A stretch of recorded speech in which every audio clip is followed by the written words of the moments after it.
Lutje pas namazit të pasdites, ikindis. Faljen e mëkateve ja kërkoj vetëm Allahut, përveç të cilit nuk ka Zot tjetër. Ai është i gjalli, i përjetshmi, i gjithë mëshirshmi, mëshirploti. Zotëruesi të madhështisë e nderimit, i lutem të pranoj pendimin tim. Pendimin e një robi të vogël, të nënshtruar, të munduar, të mjeruar, të përulur, punëtor me mëditje, i cili nuk ka fuqi t'i sjell vetes as ndonjë dobi e as t'i shkaktoj ndonjë dëm. Nuk ka fuqi as të vdes e as të jap jetë, e as të ringjall pas vdekjes.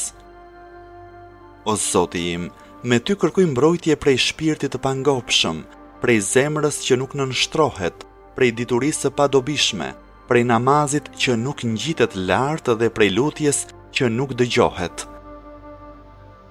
O Zoti im, ty të kërkoj lehtësim pas vështirësisë, largim të pësimit dhe mirëqenie pas shtrëngesës. O Zoti im, çdo mirësi që kemi është vetëm prej Teje, nuk ka Zot tjetër përveç Teje, vetëm ty të kërkoj faljen e mëkateve dhe vetëm para Teje pendohem.